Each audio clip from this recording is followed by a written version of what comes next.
The first month of 2025 is practically over, and you might already be feeling like you're behind for the year. Maybe you made New Year's resolutions that you've already broken, or maybe you set 2025 goals that you haven't made any progress towards. But it's okay. The calendar year is basically arbitrary. You can make big changes and big moves towards the life that you want at any stage in the year, even if it's not the first of the month, even if it's not a Monday or a Sunday. You can literally start anytime that you want. You just need some better systems and strategies in place. Ali Abdal recently shared a video with 5 evidence-based strategies to drastically improve your chances of achieving your goals. And in this video, I'm going to share how I implement each of those strategies using Notion. If you're new here, my name is Ciara. I'm 29 and I'm based in Dublin, Ireland. On this channel, I do all things planning, productivity, and creating a life that you love. So if you like that kind of content, be sure to subscribe and hit the notification bell so that you never miss a video. The first strategy that Ali recommends to improve your chances of achieving your goals would be to write them down. When you write down your goals, you have a 42% improved likelihood of achieving your goals compared to when you don't write them down. If you don't write goals down, now is the time to start. This is also the easiest to implement since you can do this in literally any format. I have my goals written down within a database in Notion. That allowed me to connect it to different habits and projects and tasks. And that means that everything can just work together. But you can do this in literally any way. The second strategy that Ali recommends is to look at your goals regularly. There's a part of our brain called the reticular activating system, and that's responsible for filtering out important and unimportant information. By being regularly reminded of our goals, our reticular activating system can then kick in and start to find connections in the world outside. The way that I do this in Notion is that I have my goals across multiple different pages in Notion. I have them on my homepage, I have them on my weekly planner, my daily planner, my monthly planner, literally everywhere. Since I've started doing that, I've noticed that I am much more likely to take action towards my goals.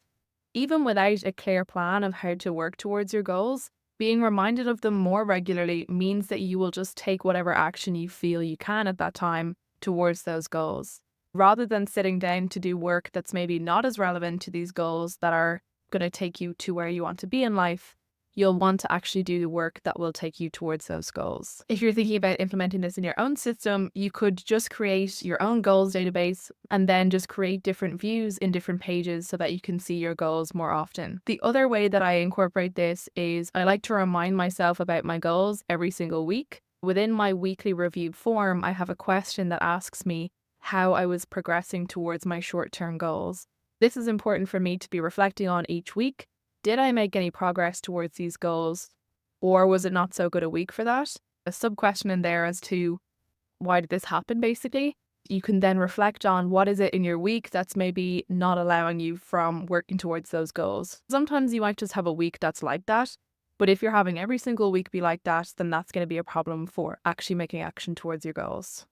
The third strategy that Ali recommends is monitoring your progress.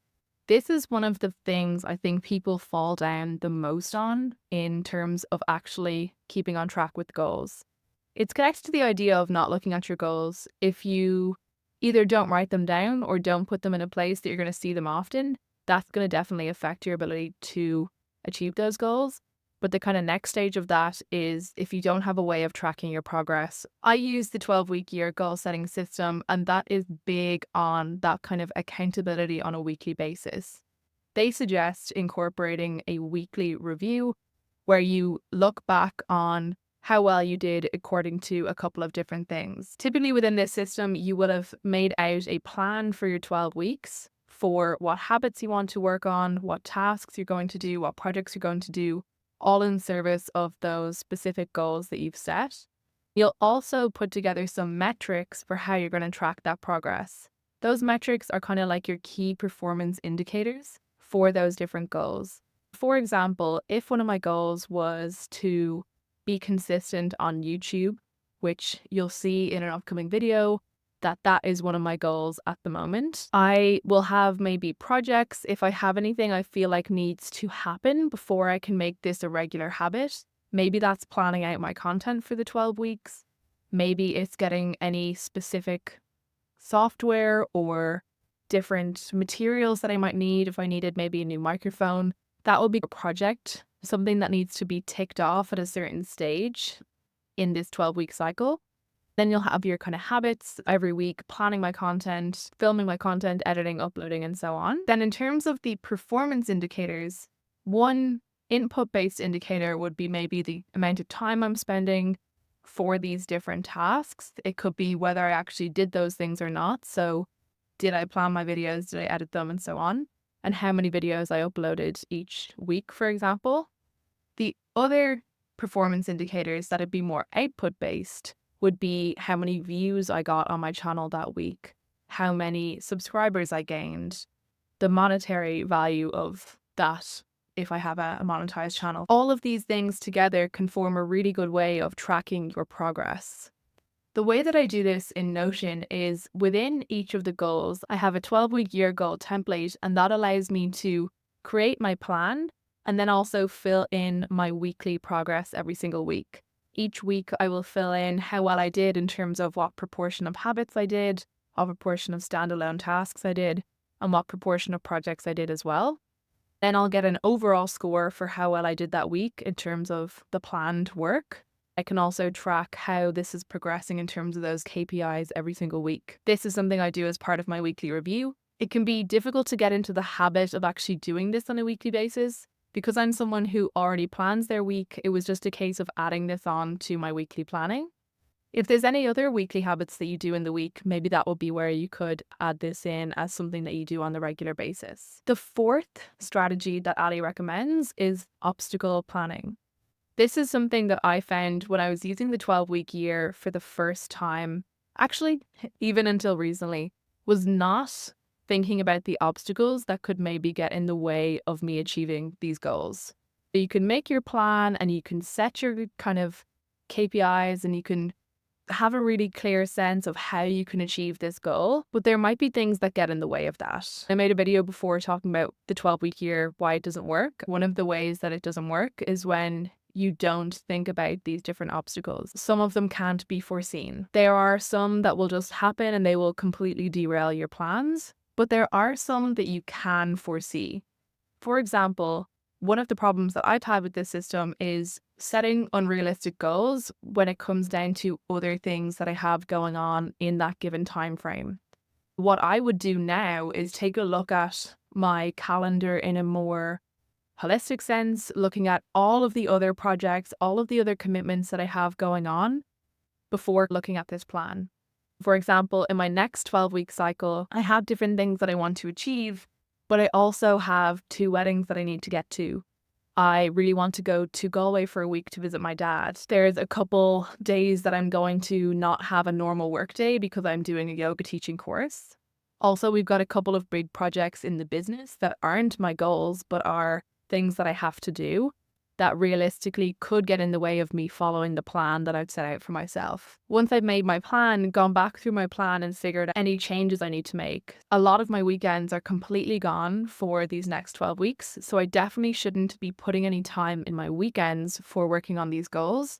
I should be thinking about them in my more stable Monday to Thursday or Monday to Friday time. The other idea of that is, can you think about other obstacles in terms of your day-to-day that would get in the way of you doing any of the things that you've set out? Then can you put in place a plan for how you're actually going to improve that? The way that I incorporate this into Notion is I have a clear sense of my commitments by having my areas of focus and my areas of life tracked within Notion.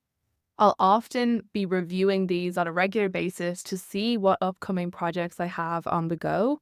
I also have a full list of all of my projects that are currently ongoing.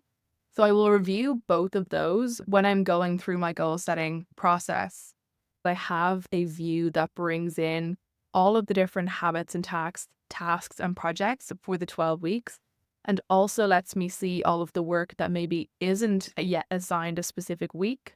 That allows me to see if I am setting unrealistic goals or unrealistic plans, I should say. I also am able to see my year at a glance, and that will also give me a sense of any things coming up over the 12 weeks that could get in the way of the plans that I've made. The final strategy that Ali recommends is connecting your goals to an identity.